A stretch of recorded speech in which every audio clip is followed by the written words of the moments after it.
What's up, y'all? This your boy Q. Another episode at Blues, Barbecue, and Bullets. Today we got some special guests, man. Some up-and-coming artists here, man. We got my boy T-300, my boy Ethan, performing a new song on release, exclusive. It's called Bass as Fuck. Y'all check this out.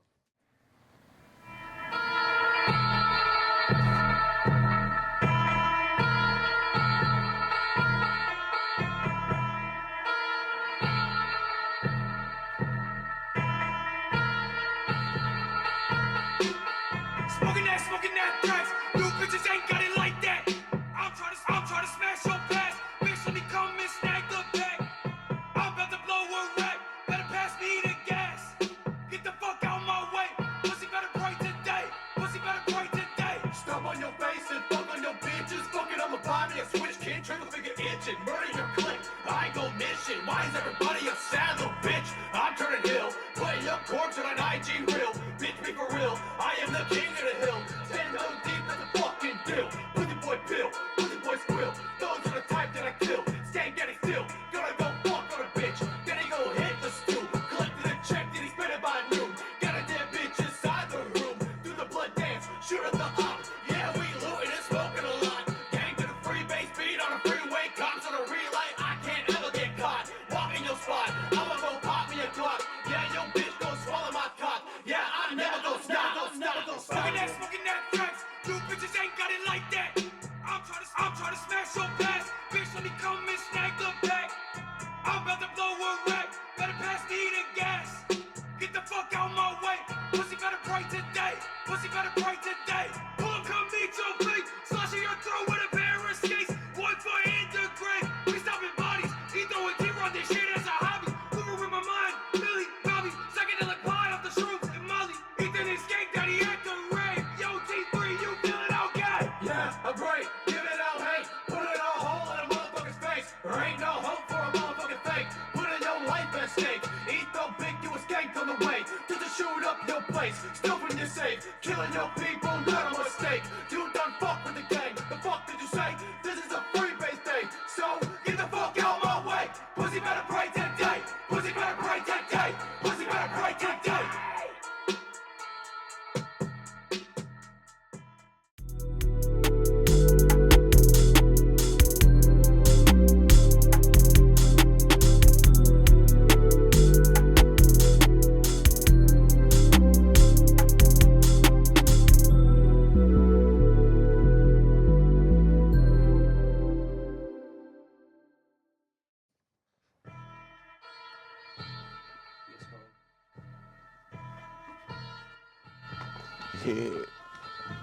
Yeah.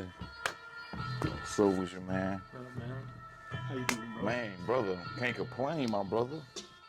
Smoking that tracks. You bitches ain't got it like that. Man, what's up with y'all, man? Y'all making some good music back there, man. Appreciate it. Doing good. Just having Man, fun. I feel it. I heard that was just like this. You know, you hear that certain bass, bro, and you be like, God, that's it Yeah. right there, man. It's one of them. We trying to get a crowd rocking, you know. Yeah, bro, y'all definitely doing that, man. What was the inspiration behind that song, bro? Was it something like y'all was just in the house one day and you was like, I heard this beat? Man, Or yeah, it just- was. I think we were actually recording with. It was me, him, our other buddy Ethan Perkins, and we were all just kind of recording in the studio. And then I don't know if we were wrapping up or if we were like, "Hey, let's get another track going." And then Big U put on this Shout out to beat. Big U. Yeah, We dude, love shout out Big Big U, U. bro. Nah, dude, That's family right You there. facts, bro. Nah, he That's that guy. put on this beat, and then man, Etho laid down that hook for like the longest time, and Yeah. I think we just never did anything with it for like a minute, and then we kind of were just like, oh, we'll come back to it, and then we come back to it for like what? We sat on that for like 4 months Yeah, almost? that's Yeah. good grade, Yeah, bro. and we sat on it Still. for like ever, and I was going through a transition in like my life. I had just gotten fired from my job that I was working at, and I was starting up a new one and everything like that. And I think a lot of the inspiration kind of came from like I don't know. It was kind of more or less like I was mad a little bit, Right. and I wanted like something to like release it out. And that's kind of when I like my first album. That's what I also did with it, where I was like, kind of just music I was just building up on and kind of just like, oh, let me just let out some like aggression a little bit. Right. And at that point, I was letting out some aggression, and then finally we kind of made something up with it. Right. So it was kind of like that. Yeah.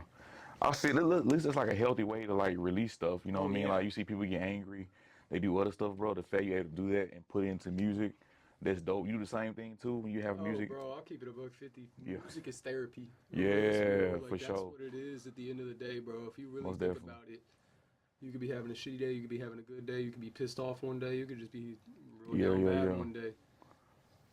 What's the first thing you gonna run to? You hopping in the car, you going somewhere, you trying to get your mind off shit. Most What you definitely. gonna turn the radio on, you gonna throw on your Spotify playlist. Music is just You ain't like, lying. to me, it's a release, it's a vent, you know what I'm saying? Mm-hmm. So like, yeah, absolutely. If I'm feeling some type of way, I'm gonna go in the studio and I'm gonna speak my mind, you know? I feel that. Go back in there and play that Soulja Boy first album. Classic album, bro. You see that, bro? These cameras here because of me. I did all this, bro. Let's not get Soulja Boy started, bro. Nah, I feel you. I'm the first one to do these cameras. I did this. Bro, he's so funny, bro. If you watch the interviews and shit, bro, you be like, damn, bro. Like, they do, like, artists like that, bro. Like, he was, like, one of the greatest ones to kind of start all this whole, like, you know what I'm saying, like, trend, bro. Like, who's the first rapper that y'all saw and y'all was like, damn, bro, like, this shit is dope. Like, I can see myself doing this. Man, I grew up. That's a tough Yeah, I grew up on like on Eminem, like Marshall Mathers LP, one, NWA, Come on now. Iggy. I'm not gonna lie too, Rihanna, Natasha Bedingfield, Paramore. Like I like that, like new metal too, like Korn and everything like that. I've always like, but when I got older, I think I was say like freshman year of high school. My older brother, he was getting into like Schoolboy Q and Collard greens. ASAP Rocky and Come Danny on now. Brown at that time Yup. and whatnot. And then I think when I listened to One Train by ASAP, that's when I was like, because it's like so many different collabs on there and there's so many different vocals and like just artists on there. And it was one of those things where I was like, that's what I want to do. For sure. So like it was one of those things where it's like ASAP in a sense, I like that style, but that Schoolboy Q where it's more like that rawness, you can feel that energy. Like he's just not rapping just to like rap. Like he's rapping because like this is like the last like opportunity. Like this is like the make or break now, and that's what I like. I feel that. Yeah, I remember Schoolboy Q. I think Collard Greens. He had a nice little a few year run. I think he ended up going independent, so he probably still make good music. But you know, you independent, you make good music, but you don't get as pushed as much. You didn't use a major. But I feel it. What about you? What was some?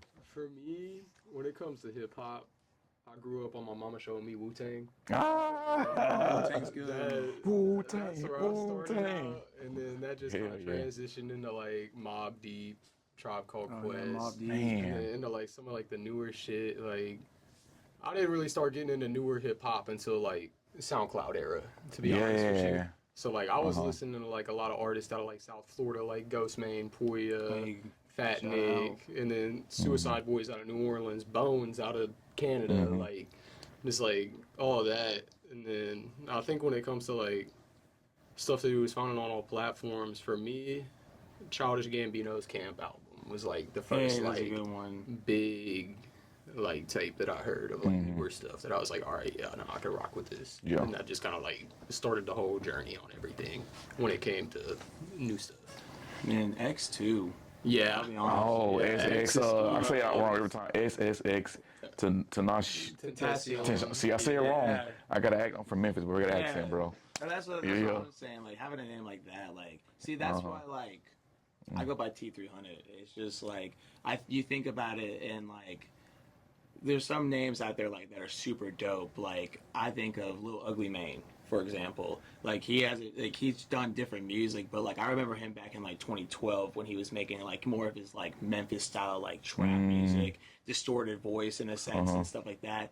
But like after a while, like once you start transitioning into like different music or like trying to grow as like an artist, it's like, oh, let me sing like some like sad music, but my name's Lil Ugly Mane. Yeah. So it's one of those, so it's like, darn, dude, like, I don't know. It like, I like how like Tyler the Creator, like, it's Tyler the Creator. So now, and no matter what, any music he touches, at that end point, it's the creator. So it's one of those things where it like kind of plays on to like the sound, or even Schoolboy Q, for example, too. Like you having that name Schoolboy in there, like I mean, he comes in there, he talks about how he's the grandfather of like gangster rap, and like you have to respect him because he stepped into the game and like made a name for himself. And it's kind of like, yeah, you're schooling these people, like knowing, sure. like letting them know, like I'm here type deal. For sure. Damn, bro. You said some real shit right there, bro. I just soaked that in, bro. That's cool. What's like the name? So you got different names, right? Yes. Give us a run through, bro. How you feeling? What day? What you go by? So I Cause I'm not gonna lie, bro. When I first heard T-300, bro, I'm older than you. I'm 31, bro. I'm an old man. God help my knees. But I was thinking about the Terminator. everybody. So I thinks thought you was Terminator. like the Terminator shit. I'm like, oh shit, like he a Terminator fan, Yeah. like, you know what I'm saying? No, So I am a Terminator fan. I'll be Yeah. honest. And that's the thing. Really, T300. It just really comes from my name, and then honestly, like.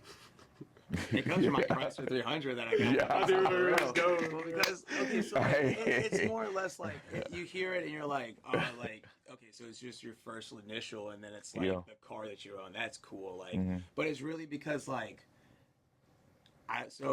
I'm not good with jobs, I guess. 9 to 5 is just hard for me. And I was working at this warehouse and I had gotten fired, and I called this dude up and I said, man, I don't know what I'm gonna do. Like, I just got fired. I ain't got a car. Like, rent's coming up. Like, like I'm struggling right now. He was like, let me make a couple of phone calls. Let me see what I can do for you. He calls up one of his other homies, and they're like, hey, we're gonna help you out. Try to find a car, this, that, and the other, yada, yada, yada. We're gonna get you a job interview too. And I was like, cool, bet. And we started looking around for places, and everywhere's kind of like dicking me off and giving me the run around. I'm showing them everything and whatnot, and they're like, "Nah, like you got to pay this much, and I'm like, I can't do that right now. And his homeboy was like, "Look, you give me this amount right now, you pay me back a little bit later. I'll get you this car. We can go to this job interview right now. You can start work tomorrow." Literally, This all took place in like 10 hours. Like That 10 shit is hours. crazy, like, bro. it's like the quickest rack to riches stories ever. Wow. And then so once I started getting this car, I became more independent. And like I got this job where I was working only like 3.5 days a week. I still had a bunch of days left to like myself, and so like I started really pushing for like my first mixtape, which is Misery's Too Sweet. And then but on Spotify, it's My Misery's Too Sweet, because I don't know, Spotify likes to give me the wrong you know? But yeah, dude, That's crazy. T300 kind of just came because like I got this car, I started feeling more free, I was more independent again, I could start making music as much as I wanted to, and so it was more or less like I made it that because it was the thing that saved me to get out of that struggle in a sense. Right. I feel But that. I go by different names like Too Sweet, Young Sour, Skank Daddy, Psychedelic Pie, Brick Bandit. And all of those are kind of like, I don't want to like how like Tyler the Creator does like all of his different albums where he has like Goblin and Wolf and Cherry Bomb and stuff like that, where it's like different characters and stuff like that. And I want to pretty much like be able to have different personas, so I'm not just tied down to one name. So like right now, like, I can be T300, and then I go on stage and I could be Too Sweet or Skank Daddy or Young Sour. I can feel that like freedom of expressing myself however I want to on stage, to where like T300 is more or less like my like presence, like who I am now. That makes sense. I feel that. What about you, Ethan? Ethan, you said Ethan Hart. Ethan Liston, 3, otherwise known as Ethan with a Heart. Ethan with a otherwise heart. known as I did this so wrong too. This ain't so fucked up a heart. So long story short, Oh man. how my whole start out happened really like low key. So my dad was a musician the entire time I was growing up. He played in a bunch of different country bands around Nashville, like was doing like a bunch of like bar shows out here, stuff like that.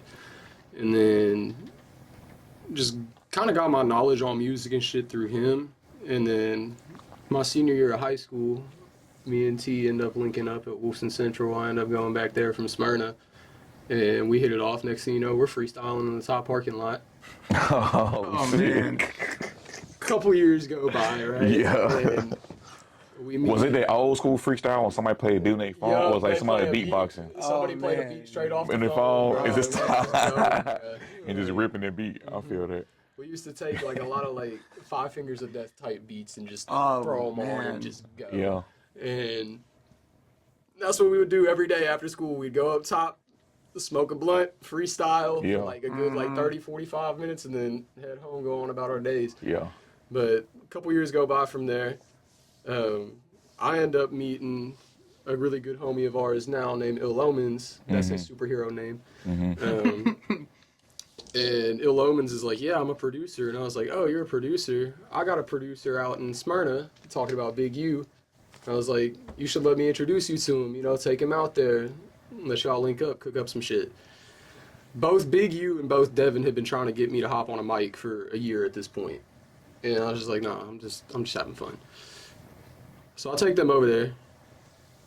They had the bright idea, let me just get stupid faded and then we're going to make him rap on this beat and not give him an option. And that's where it started. And then me and T3 was like, you know, I'm trying to rap, what's up? We introduced him to Big U. And then here we are today, bro. Like, whole tape coming out in a couple of weeks. I'll be honest. That's crazy, bro. Yeah. I'll be honest, that's a little bit of the short story of it all. Like, but I mean, yeah, we would honestly freestyle every day after school, and then we would freestyle every day after work, before work. Man, it first started off when we would freestyle. Like, me and my foster brother, I've been freestyling and like kind of like wanted to be doing music since I was like 13, and when me and this dude started hanging out, I was already freestyling a whole bunch, and then he kind of was just like, man, I want to do that. And I was like, just do it. Just like freestyle. I ain't gonna front. He brought me in. I was like, say whatever you want, dude. And oh man, and seeing him like prosper and grow, like he, me and him kind of like I kind of got stuck in a sticky situation for a good 3 years, and then me and him lost connections and stuff like that, and so like we weren't able to like chit chat or talk to each other or nothing like that. And then like here so often I'll see him on social media. Next thing I know, my boy who went from like saying like 3 or 4 bars when we were freestyling up in the top parking lot, dropping mixtapes and singles and like actually and like not just rapping but like actually like singing and doing like alternative stuff, and like I'm like, man, dude. And then after I got out of that situation, I pretty much hit him up, was the first person. We started like chit-chatting, we started hanging out again, started building up our friendship and whatnot. He was like, let me introduce you to Big U and everything like that. And then, yeah, ever since then, it's kind of been history. See, bro, when it's just real authentic, bro, no matter what happens, bro, in life, that shit always comes back, bro. Like, Oh, yeah. I had homies we ain't talked to a long time. Like, it wasn't like no bad blood, but shit happens, life happens, you just lose contact. And then we see that again, it's like hey, you know what I'm saying? Yeah. It be like, it's like you pick up where you last left off. So what's the name of you guys' new project again coming out? Dirty Skanks Volume 1. What's the I love